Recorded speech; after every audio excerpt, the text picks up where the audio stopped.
We are here in front of the Tricastin Nuclear Center.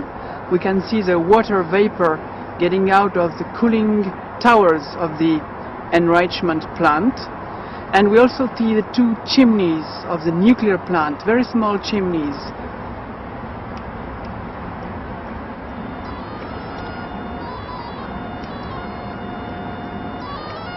So we are measuring the level of gamma radiation here. We can see that it's a little bit below 200 counts per second, which is already abnormal.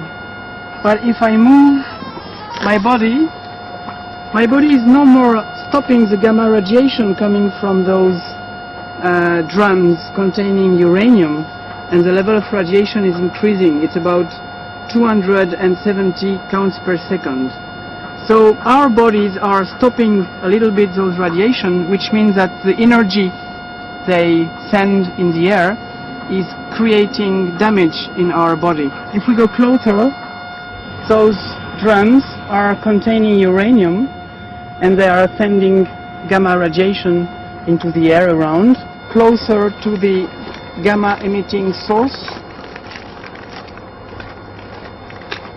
So now we have more than 300 counts per second. This level of radiation is about 4 times above natural value in this area, which is 70 or 60 counts per second. So the people who live around here receive gamma radiation from the radioactive material which is stored on this site.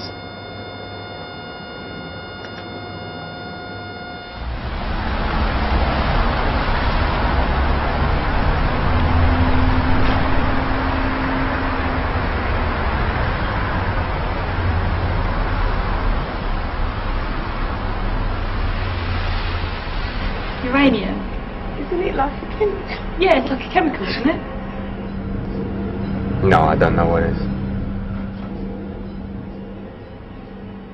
Was it a country? No.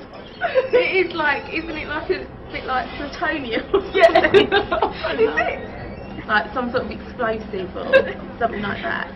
Uranium? Uranium? What's that? A nuclear thing.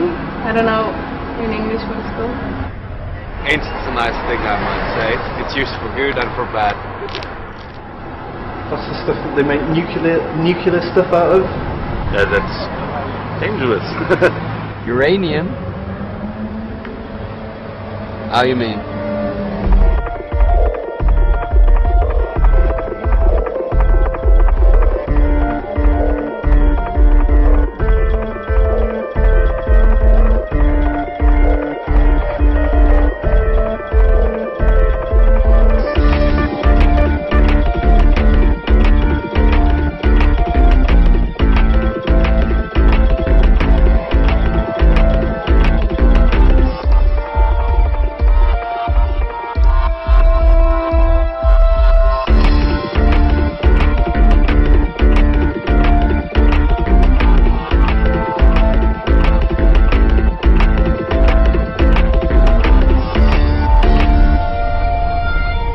We have to be really, really careful because we are dealing with uranium.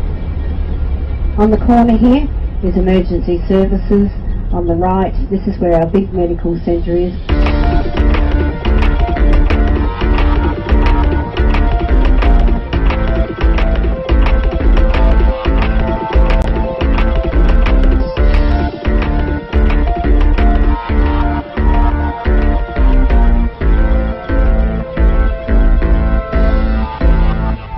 See the drums of uranium just in there in that sea container. We pour that black powder into those drums. They're 44-gallon drums or 205-litre drums, and we strap each one into those sea containers individually. We put 48 in a sea container, we seal it, we put these stickers on the outside, and it's ready to go down to Adelaide.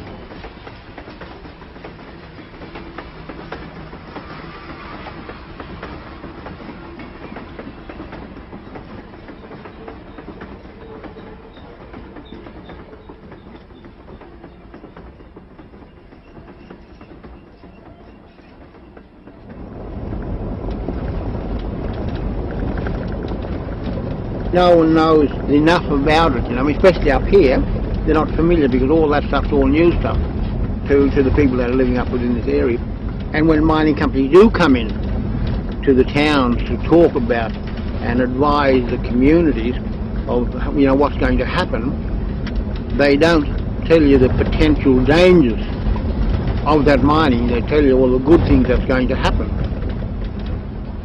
What about four big uranium mining within a radius of 50 kilometres or, well, Roxbury's about 100 from here, but if you go to the east, you're probably looking at 50 kilometres. So within a radius of 150 kilometres, you've got about 3 or 4 big mines, uranium mining, that's going to happen. Any minerals or anything like that was seen by Aboriginal people as poison, and they never touched that. They never went near that. There's always stories that, and they're terrible stories, they're bad stories, saying that you shouldn't go near that place because that is a bad place, that place is poisonous.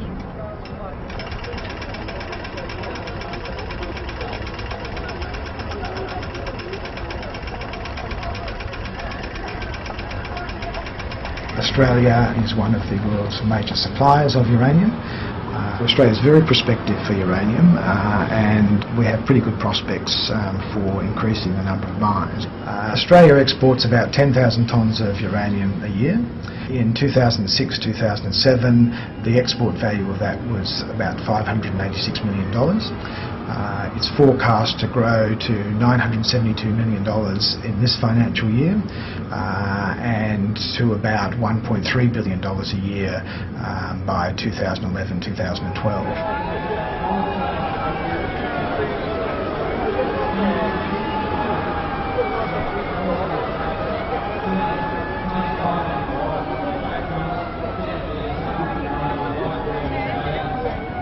Uranium, in our eyes, is a very special mineral. It's unlike any other mineral on Earth.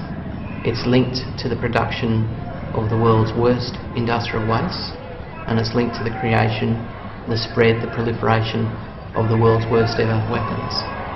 So, from an Australian perspective, as a country that holds around 35 or 40% of the world's uranium, the thing that we are hoping to do, and the thing that we see as our responsibility, and the best thing we could do for the world, is keep the genie in the bottle.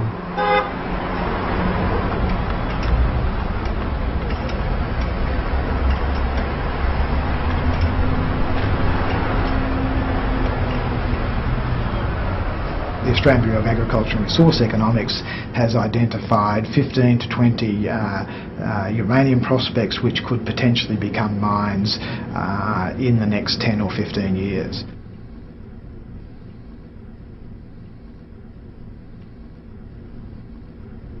So Australia is very prospective for uranium. Australia is one of the world's major suppliers of uranium. People want our product, they're going to keep wanting it. The British have just committed to the nuclear power industry for at least another 70 years. So people want our product and we can supply it.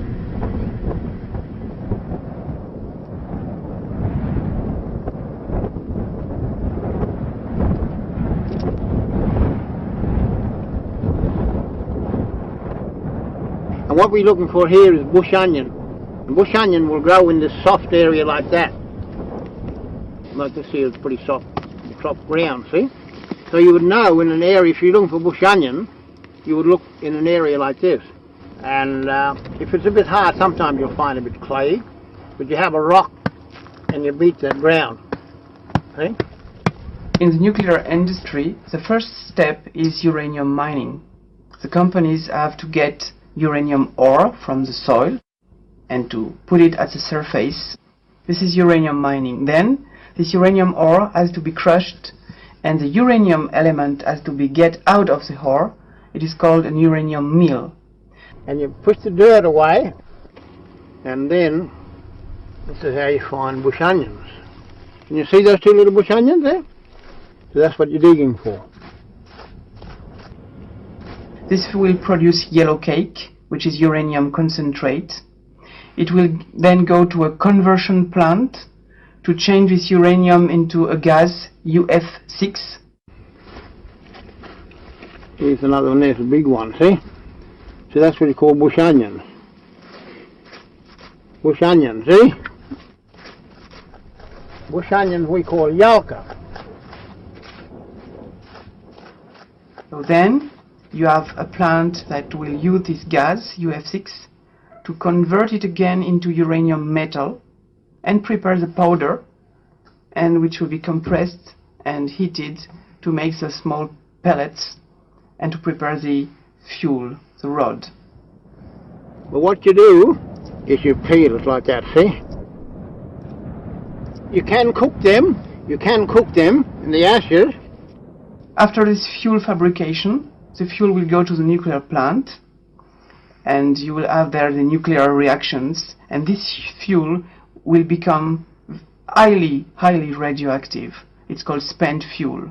And you'll always, the important thing is, with the same as everything else, the old people say to you, if you dig that out, you've got to cover it back in again, fill it back in again, see?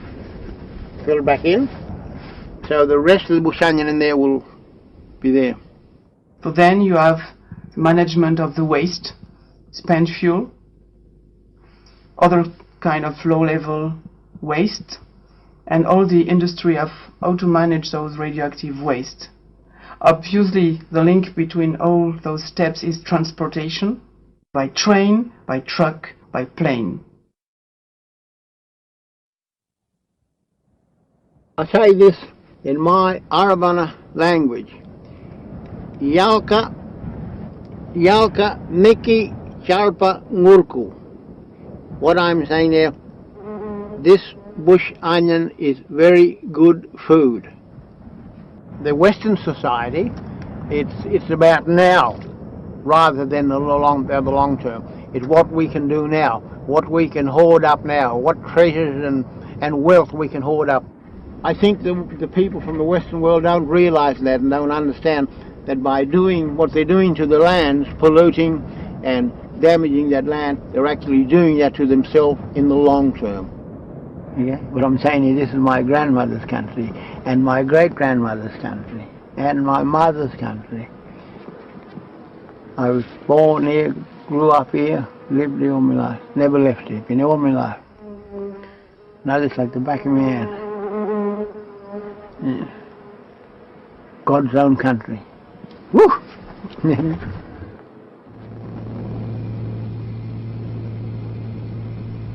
We have real concerns in Australia about the long-term impacts of uranium mining. The long-term social impacts, the long-term cultural impacts on Indigenous people, obviously the long-term environmental impacts from leaking tailings dams and from contaminated water. We also have concerns about the long-term financial impacts, because what we've found so often across the mining sector in Australia is that mining companies quickly form, quickly identify deposits of whatever that mineral that's in demand is. They access it, process it, sell it, and then they finish. And what we have is a funny situation. We have a legal requirement and a legal recognition in some of the authorities and guidelines and regulations about uranium mining that says the mining company has a responsibility for 10,000 years to isolate and contain radioactive tailings at mines. The mining industry says it'll all be okay, it'll all be good, trust us, it'll be clean and safe, we'll all get jobs, we'll all get rich. And then we look at the reality of the mining industry. We look at a reality of leaks and spills. We look at a reality of secrecy and denial. We see a reality of underperformance and cover-up. We see a reality of a lack of responsibility and of company after company walking away from their long-term responsibilities. So it's one thing, the words are one thing, the actions are another. And the actions also have to be measured over the length of the threat. And the threat is thousands of years at least. It all began the year that I was born, back in 1955. They started processing uranium from a radium hill. The site operated from about 1955 to 1960. And then it went into receivership, and then they started processing mineral sands. and that was operating till about 1962. The company then parted ways with Port Pirie, but left the site as it was, so it was unfenced, and there were 6 tailings dams left there. And so the local children used to play and swim in those tailings dams with the radioactive waste. And then in the 1970s, a local group of the Friends of the Earth was formed, and they campaigned very heavily to have the site fenced and to have radioactive signs put up.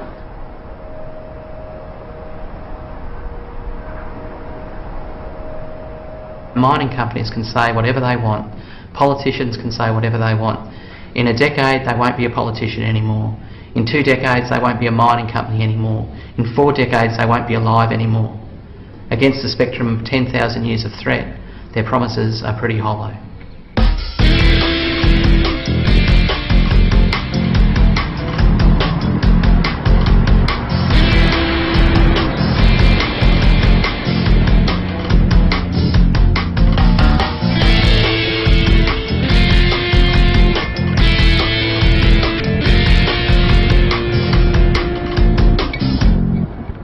I really did like it there, you know, like living in Kakadu National Park, virtually.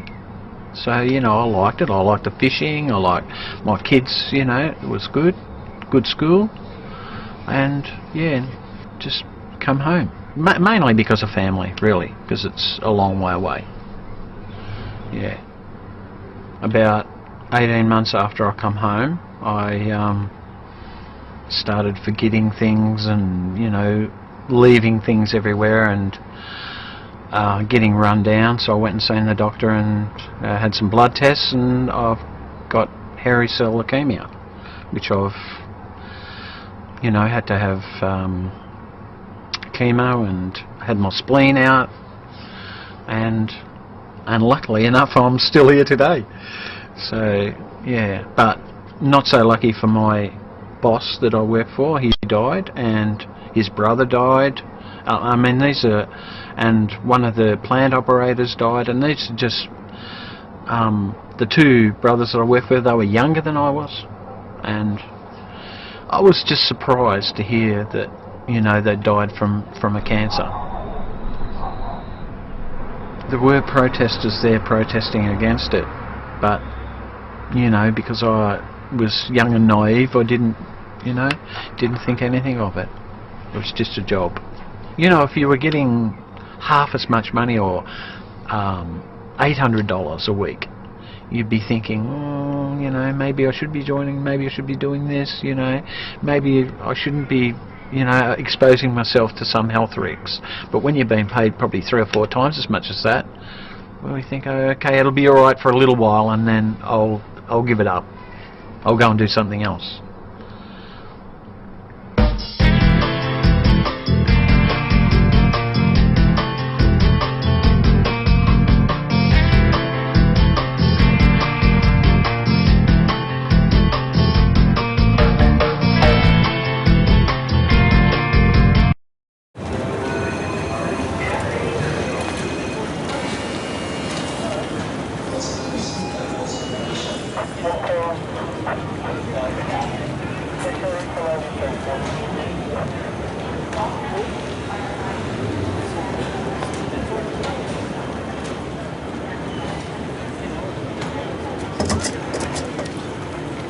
Welcome home.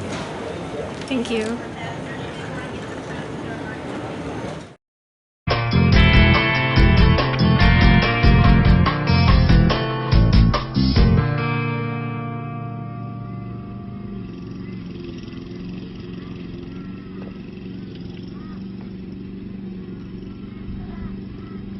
the moment we're about 5,500 people. We'll grow to 10, maybe 12,000 people. We have a cemetery in Roxby Downs with nobody in it, and that cemetery has been in existence for about 18 years and there's still no one in it. The mine's been very important for South Australia. It's created a lot of employment, but I think the mine, BHP Billiton, is very proactive in trying to make sure that whatever they're doing is going to also enhance our environment. They're not here to be doing what they can and exploiting or or creating problems environmentally. They actually have a big team of people making sure that everything they do is done the right way so they can leave less of an impact upon our environment, which I think is great.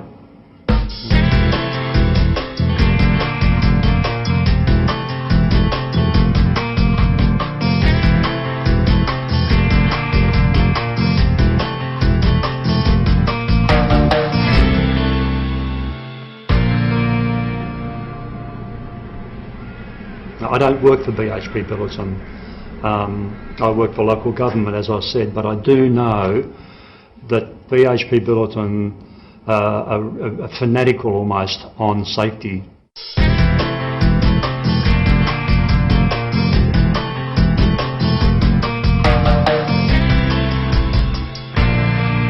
I don't wish to blow sing BHP Billiton's praises, but it's a fact. They are, everything they do, they're trying to make sure that it's going to come at a, less of an impact damage, be more, hopefully, a chance to mine, but also to be respectful of the resources around them, natural resources, and so I think they're doing that.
Well, apparently there was some yellow cake found in the township in containers.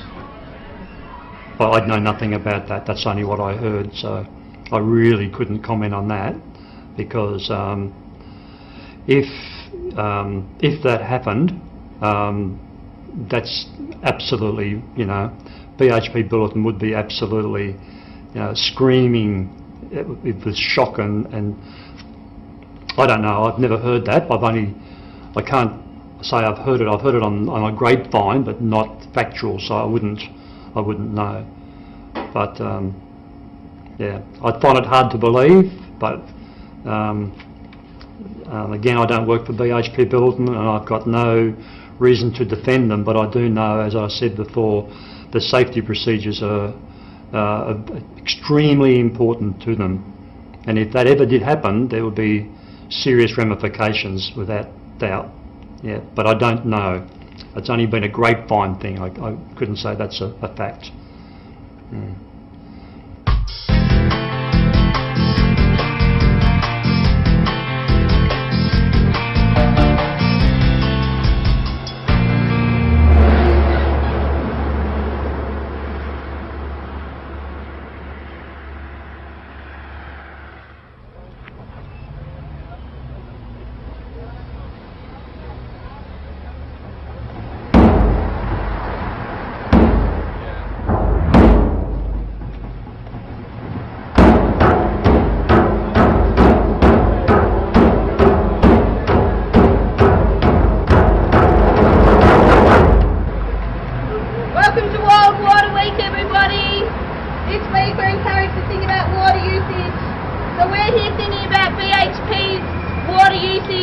In just one uranium mine, BHP sucks up over 35 million litres of water a day.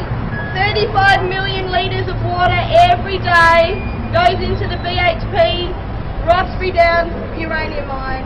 We don't think this is okay, and we're happy to stand up in silly suits on waste barrels, be late for work, and hang around here because we don't think it's good enough for Australians.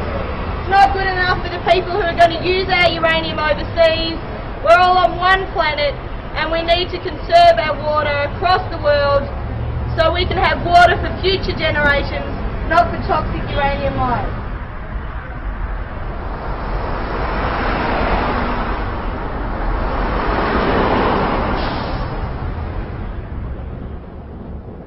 This is the lifeline to the mine, 6 metres down below us. Without this pipeline, that mine could not exist.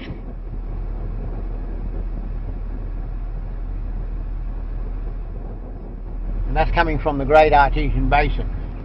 Without this pipeline here, that mine could not survive. At the moment, the mine draws on the Great Artesian Basin for its water supply. It in fact uses about 3/4 of its allowable arrangement. It doesn't draw all that it has to do, and what the studies of that show and what the regulation of that shows is that the Great Artesian Basin is sustainable, notwithstanding the fact that the Olympic Dam draws on it for its water supply.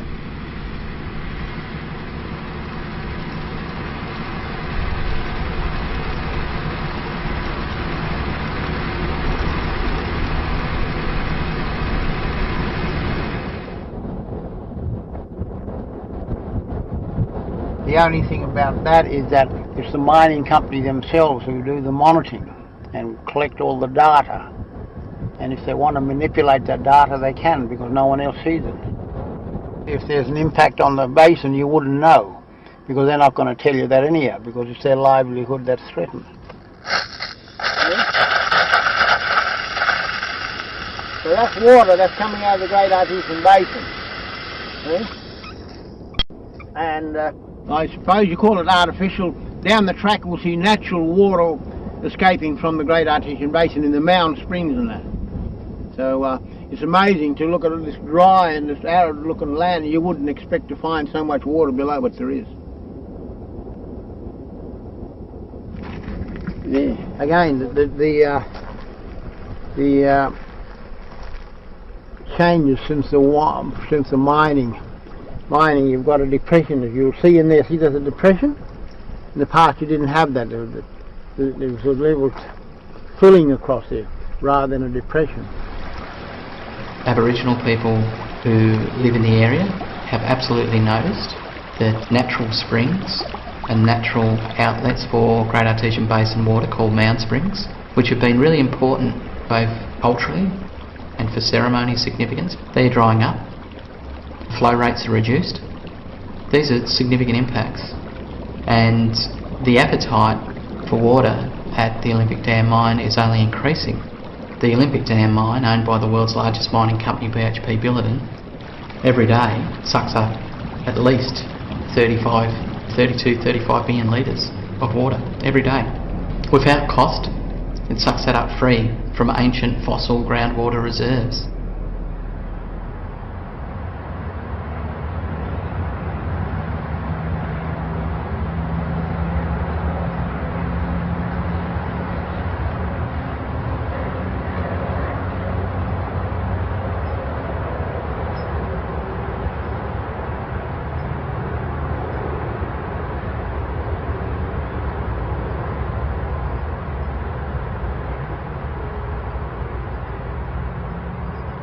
If you get this uranium and you bring it at the surface, the companies will make a sort of selection.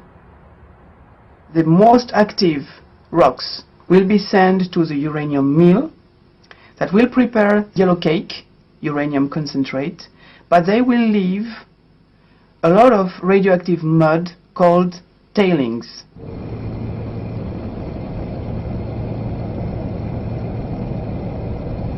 Remember that tailings are a problem with, tailings are an issue with all mines. So you have to manage tailings with all mines, and you have to manage tailings with uranium mines as well. And the two ways of doing that are either to build what are called tailings dams, which at the end of the life of the mine are capped with ore and made safe. Or secondly, to put the tailings back into the mine and cover them over. Both of those ways are both best practice and environmental best practices, engineering best practice and environmental best practice.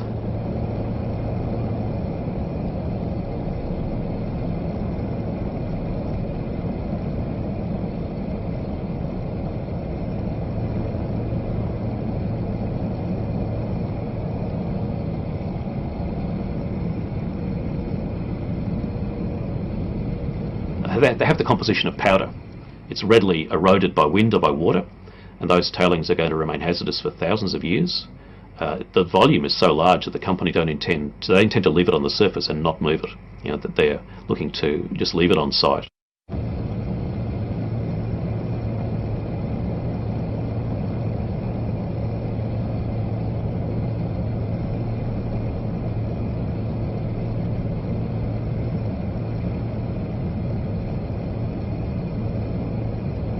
Some people say that tailings are benign or neutral and that they're not a problem.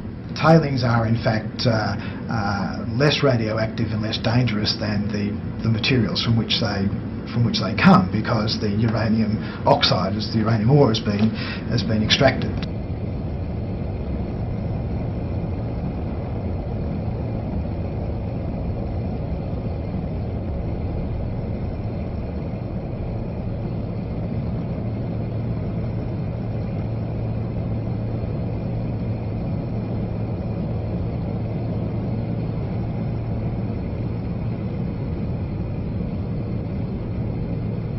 The absolute reality of tailings is that they contain 75 to 80% of the original radioactivity of the ore body. The only radioactive element that is taken out in the process is uranium-308, which is one of a host of elements. And that material, which was previously secure and inert, has now been broken up and mobilised.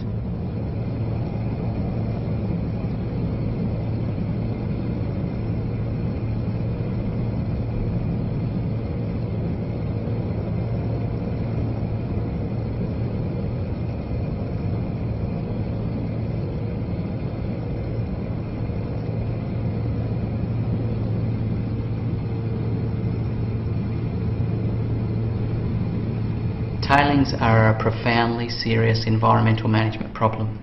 Those who downplay the seriousness of this problem either have not read the technical detail, or they have read that technical detail and they've decided that that's not as important as the profit bottom line. Uranium mining in Australia is heavily regulated. It's heavily scrutinised. There are laws at the national level. There are laws governing environmental protection at the national level. There are laws governing environmental protection at the state level. There are laws governing the mining of uranium and the transport of uranium.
We are trying to overtake this truck, which is transporting uranium from the concentration plant to the enrichment plant, and probably when we will overtake him, we will measure excess radiation in our car. So at the moment the level of radiation is normal, about 60 counts per second, but when we will overtake the truck, we might measure an excess of radiation.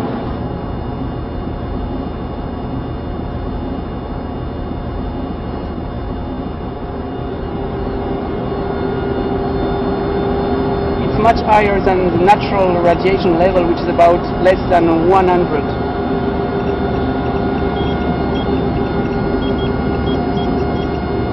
So at the moment we measure 1,600 counts per second, which is very high compared to natural radiation, which is below 100.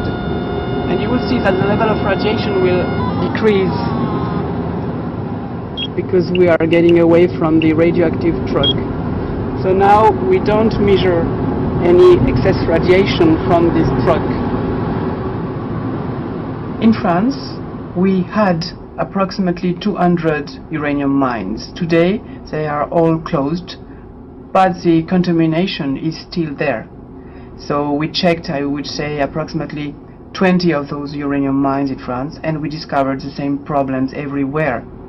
Water contamination, sediments in lakes and rivers contamination, aquatic plants contamination, the fact that radioactive rocks from the mine have been reused even for constructing buildings or roads, and the problems are the same at all different mines.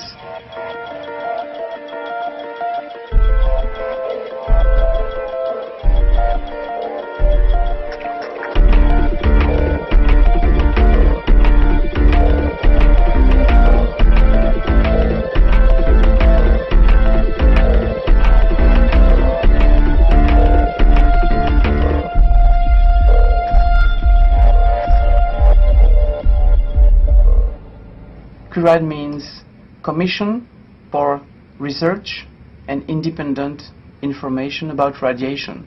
So it's an NGO which has been created in 1986, just after the Chernobyl accident, because the French government said that in France we had absolutely no contamination from Chernobyl, which was wrong.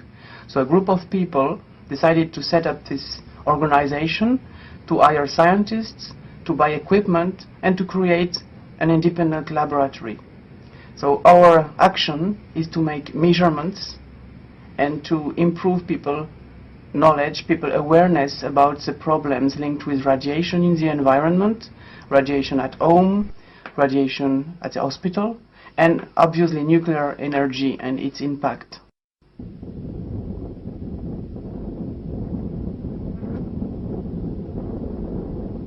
You know, those radiations, alpha, beta, gamma, they carry a lot of energy. For example, a typical gamma radiation will have an energy of, for example, 1 million electron volts, while the visible light from the sun has an energy of 1 or 2 or 3 electron volts.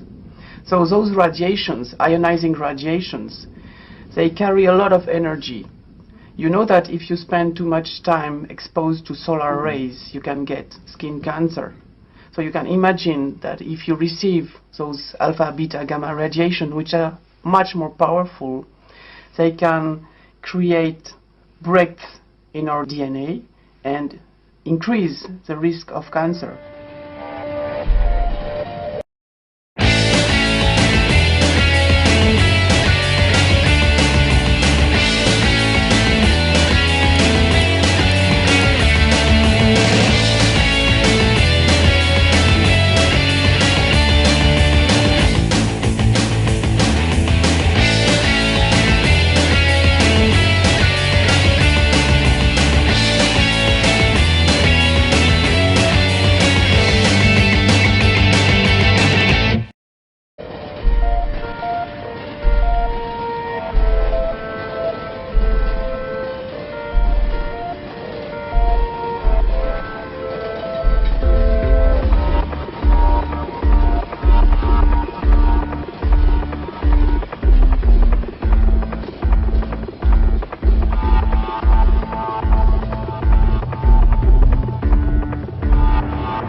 Es gibt historische Gründe für die Ablehnung der Atomenergie, die sind nach wie vor richtig, zum Teil sogar verschärft.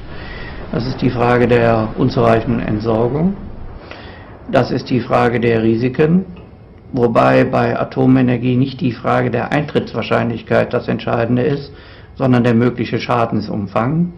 Jede Risikoanalyse hat immer zwei Komponenten, also die Eintrittswahrscheinlichkeit, die ist sicherlich geringer als beispielsweise ein stehen gebliebener Fahrstuhl, aber auf der anderen Seite ist dafür die andere Komponente so gewichtig, nämlich die möglichen Folgen, dass eben die zweite Komponente, die genauso wichtig ist, umso mehr zum Tragen kommt. Der dritte Punkt ist der militärische Missbrauch. Und der vierte, der in den letzten Jahren verstärkt dazugekommen ist der terroristische Missbrauch, der vielfältige Komponenten hat, die anfangen von Atomüberfällen durch beispielsweise Terroristen bis hin zu der Frage gezielter Flugzeugabstürze.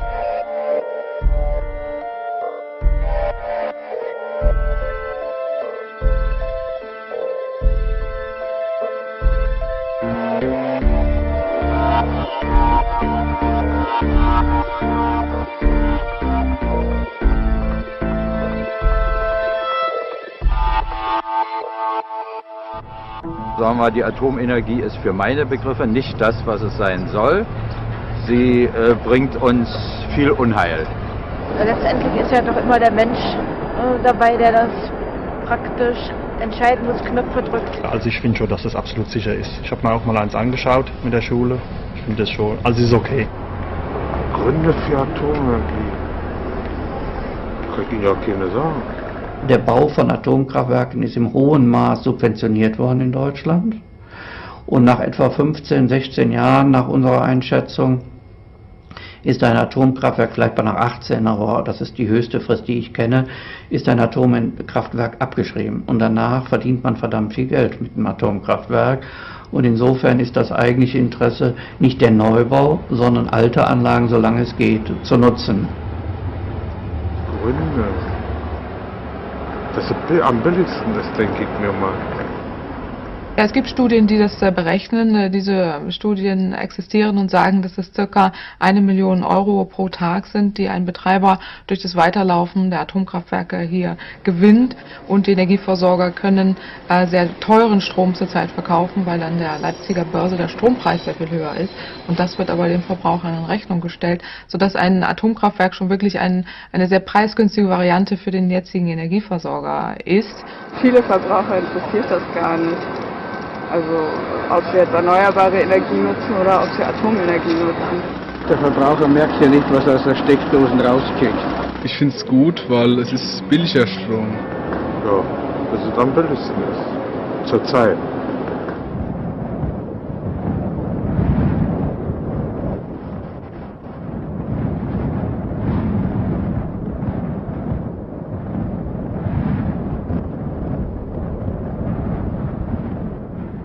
Tatbestand ist, wenn man die nächsten 15 Jahre sich anguckt, werden erneuerbare Energien auf jeden Fall preiswerter, traditionelle Energieformen teurer. Und spätestens also Jahre 2020 werden die Erneuerbaren im Schnitt preisgünstiger sein. Also alternative Energien ist ein Schlagwort, das eigentlich nicht mehr zeitgemäß ist. Wir haben im Wesentlichen die Energiewirtschaft hat sich im Wesentlichen der Ressourcen an Kohle, an Öl und an Gas bedient.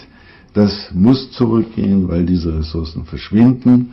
Und dann gibt es Möglichkeiten dreierlei Art. Das eine und bei weitem interessanteste, aber am wenigsten populäre ist, weniger Energie zu verbrauchen. Das ist auch ein technisches Problem. Es ist nicht nur, dass man sein eigenes Verhalten verändert, sondern das ist ein ganz großes Potenzial. Sodass jede Kilowattstunde, die ich nicht verbrauche, brauche ich nicht mit fossilen Energien oder auch nicht mit Atomstrom oder auch nicht mit Windstrom zu füllen.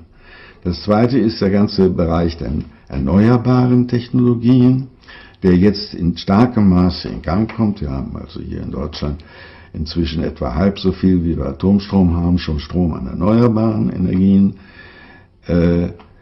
Und Das dritte wäre die Atomenergie, deren weltweite Bedeutung wesentlich geringer inzwischen ist als die der erneuerbaren Energien. Das heißt hier, das Schlagwort alternative Energien führt in die Irre, weil das zeigt an, ja, das ist etwas, was vielleicht irgendwie funktionieren könnte. Nein, das kommt im großen Stil.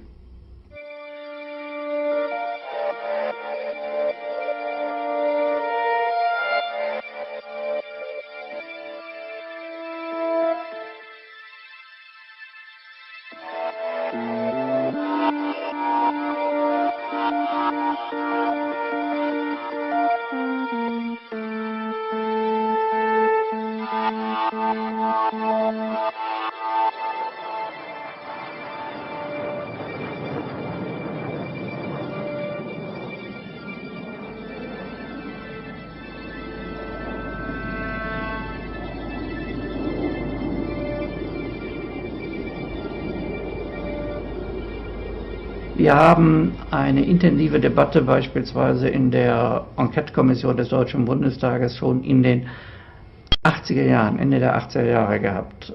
Und damals war die Kommission mehrheitlich besetzt von Befürwortern der Atomenergie, unter anderem auch durch Professor Michaelis, der in Deutschland das Handbuch für die Kernenergie geschrieben hat, also sozusagen einer der Hauptmotoren für die Kernenergie. Und wir haben uns mit der Frage beschäftigt, kann die Atomenergie das Klimaproblem lösen? Und das Ergebnis dieser Kommission, die wie gesagt mehrheitlich aus Befürwortern bestanden hat, war einstimmig. Die Atomenergie kann das nicht. Gut, ich persönlich fand sie einfach kitschig, die Kampagne. Und ich glaube, dafür ist auch viel zu viel im Kopf drin, was in den letzten 20 Jahren passiert ist, dass ein paar glücklich schauende Kühe vom Atomkraftwerk nicht unbedingt die Sache verniedlichen können. All die Herren, die jetzt so tun, als sei der Klimaschutz was Neues, waren alle schon in den 90er Jahren in den Debatten beteiligt. Wir haben bei den Ausstiegsverhandlungen die gesamte Klimaproblematik mitbehandelt. Das Problem ist nur, dass die Politik jetzt in der Hand dieser Konzerne ist.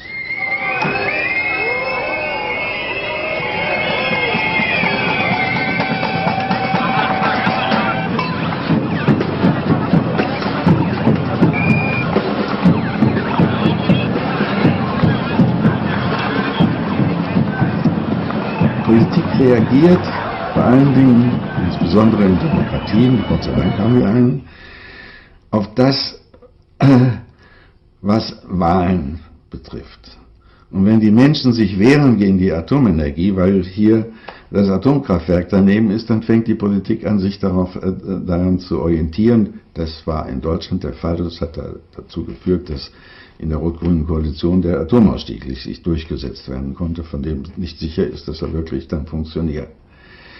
Aber wenn die Menschen hier in diesem Lande überhaupt nicht spüren, was an Umweltschädigungen im australischen Busch passiert, dann gibt es auch keine Rückwirkung auf die Politik. So ist die Welt gestrickt.